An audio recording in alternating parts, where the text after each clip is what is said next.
Для абитуриентов из оккупированного Крыма проведут дополнительную сессию внешнего независимого оценивания. Об этом министр образования и науки Украины Лилия Гриневич рассказала во время пресс-конференции. Уполномоченный президента Украины по делам крымско-татарского народа Мустафа Джемилев обратился в МОН с предложением продлить сроки ВНО для крымчан, которые не смогут участвовать в основной сессии. Для таких абітурієнтів, які не змогли виїхати для складання ЗНО, буде перенесена додаткова спеціально для них зроблена сесія з 4 по 12 липня. Вони можуть з 4 по 12 липня скласти зовнішнє незалежне оцінювання.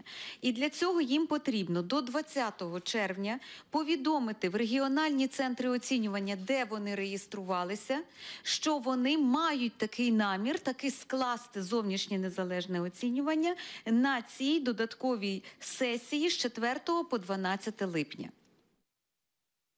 Международная молодежная конференция «Будущее Крыма» начала работу в Киеве. Для участия в ней приехала крымско-татарская молодежь со всех регионов Украины, Турции и Румынии. Есть делегации из Крыма. Для того, чтобы уберечь крымчан от возможного преследования дома, организаторы форума попросили не снимать зал.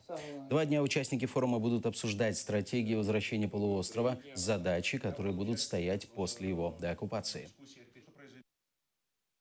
Майбутнє Криму нами всіма розуміється як майбутнє без окупантів.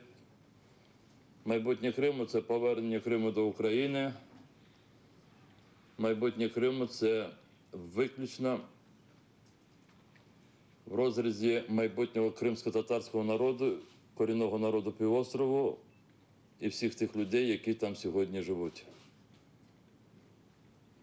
Я впевнений, що цими 2 днями, які ви будете працювати, ви обговорите питання взаємної праці між собою, співпраці, обговорите питання, пов'язане з взаємодією з кримсько-татарською діаспорою інших країн. Приехать сегодня из Крыма в Киев – это совсем нелегкая задача, с которой, однако, справились несколько десятков молодых людей. Именно им я хочу выразить свою благодарность за их мужество и за желание находить общую стратегию по возвращению Крыма в Украину.